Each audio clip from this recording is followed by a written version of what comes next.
మన ప్రేక్షకులందరికీ కూడా శుభాభినందనలు. మార్చి 28వ తారీఖు శుక్రవారం. ఈరోజు మనకి 2 రకాలైన విశిష్టతలనేవి ఉన్నాయి. ఒకటి ఏంటి అంటే గనక మనకి చాలామందికి అంటే పాత కాలం వాళ్ళకైతే చాలామందికి తెలుసు. జిల్లేలమూడి అమ్మవారి ఆరాధనోత్సవం అంటే ఈరోజు ఆవిడ యొక్క జయంతి దినోత్సవాన్ని మరి చాలా కన్నుల పండగగా చేస్తారు. తర్వాత రెండోదొచ్చేప్పటికేంటంటే, ఈరోజు మరి సాయంకాలం నుంచి మనకి ఈ లక్ష్మీ అమావాస్య అంటే శుక్రవారం నాడు గనక అమావాస్యతో కలిసొస్తే దాన్ని లక్ష్మీ అమావాస్య అనేది కూడా అంటాం. కనుక వీటి రెండిటి గురించి కూడా మీకు తెలిపే ప్రయత్నం చేస్తాను.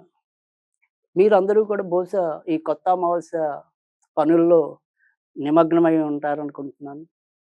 మరి ఇల్లులు శుభ్రం చేసుకునేవాళ్ళు, దేవుళ్ళని శుభ్రం చేసుకునేవాళ్ళు, మన సోదరీమణులందరూ కూడా మరి అందరూ కూడా వివిధ యొక్క అంటే రాబోయే కొత్త ఉగాది ఏదైతే ఉందో, దాని యొక్క ఆవిర్భావ కార్యక్రమాల కోసం మీరందరూ కూడా మరి సమాయత్తముగా ఉన్నారని నేను అనుకుంటున్నాను.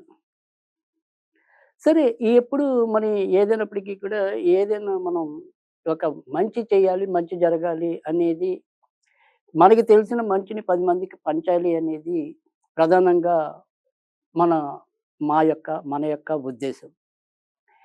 అలాగే ఈరోజు ఏదైనప్పటికీ కూడా అంటే ఒక ఈ జిల్లేలమూడి అమ్మగా మనందరికీ అంటే చాలామందికి తెలిసిన అమ్మ జిల్లేలమ్మ. ఇక్కడ మనకేంటంటే చాలామంది మనకి యొక్క ఈ సనాతన ధర్మం అనుకోండి, లేదా మన యొక్క హిందూ సంస్కృతి అనుకోండి, వీటన్నిటిలో కూడా ఇలాంటి ఒక్కొక్క తరంలో ఒక్కొక్క దేవత మనకి విశేషమైన ప్రాధాన్యతని చూపారు. మనుషుల మీద వారి యొక్క ప్రభావాన్ని అవిశ్రాంతంగా చూపించగలిగారు.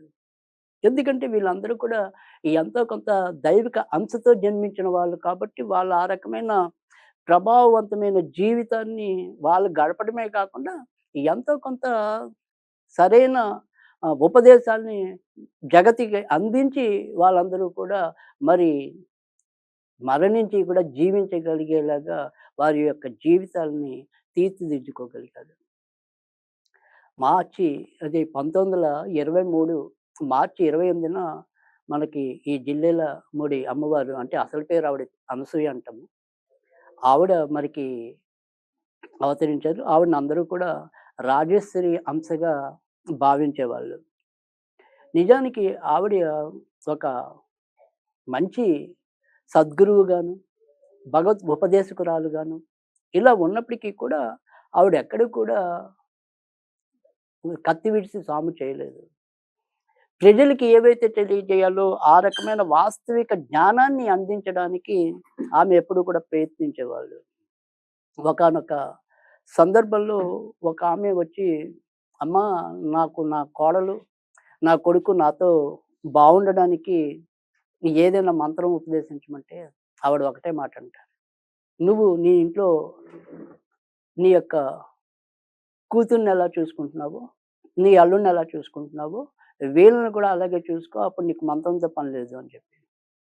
అంటే ఒక మహిళ తన యొక్క బాధ్యత కొడుకు, కోడల పట్ల గాని, కూతురు, అల్లుల పట్ల గాని ఒకే రకమైన రీతిలో ఉండాలి. పక్షపాత దృష్టి ఉండకూడదని చెప్పి ఆమె చాలా సున్నితంగా చెప్పిన విషయం.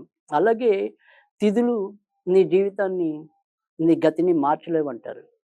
అంటే ఇక్కడ ఏదైనప్పటికీ కూడా ఆవిడ మొదటెప్పుడు కూడా మనకి వాస్తవిక జ్ఞానం నుంచే దైవిక జ్ఞానాన్ని వైపు రప్పించే ప్రయత్నం చేసేవారు ఆవిడెప్పుడు కూడా.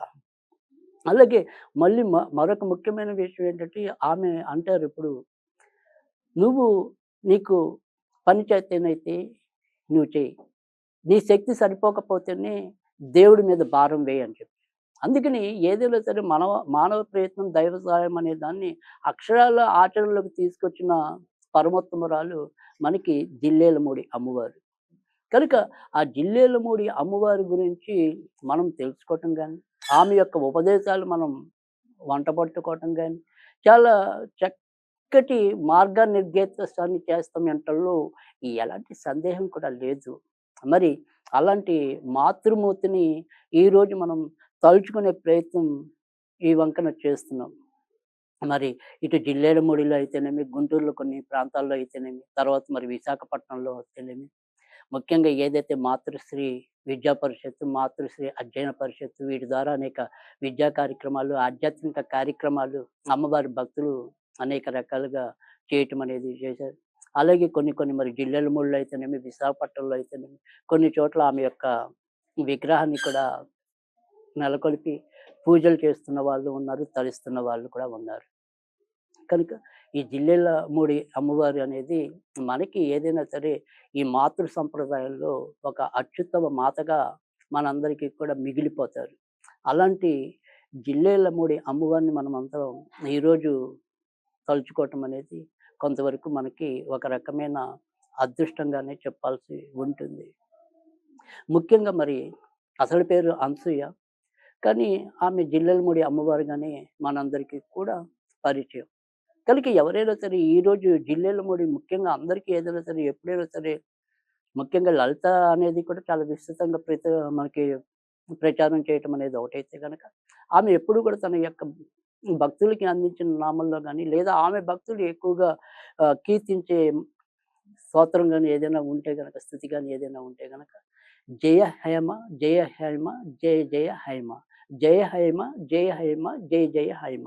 ఇది ఎక్కువ మనం తలుచుకుంటూ ఉండటం వల్ల కూడా ఈరోజు మంచి అనేది ఉంటుంది. కనుక ఎవరికైనా సరే ఏదైనా సరే పనుల్లో ఎక్కువ ఆటంకాలు కలుగుతున్నప్పుడు ఈ రకంగా అమ్మని ప్రార్థించి ఈ యొక్క మంత్రాన్ని మనం 21 సార్లు చదువుకుని మన యొక్క పనుల్లోకి వెళ్ళినప్పుడు ఎంతో కొంత అది ఉపయోగపడటం అనేది ఉంటుంది. ఇక ఇదే రోజు మరికి ఇందాక మనం ఇంకోటి చెప్పుకున్నాం లక్ష్మీ అమావాస్య.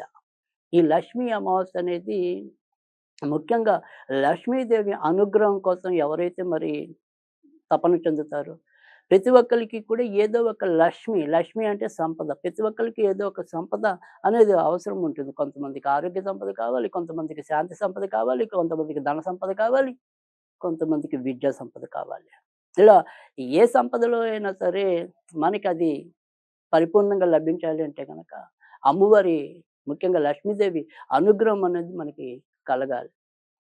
కనుక ఈరోజు ఏదైనా సరే మనకి సాయంకాలం ఏదైనా 6:30 దాటిన తర్వాత నుంచి రాత్రి 9 లోపు ఇప్పుడు నేను చెప్పబోయేది ఏదైతే ఉందో దాన్ని ఆచరించి ఎంతో కొంత మనం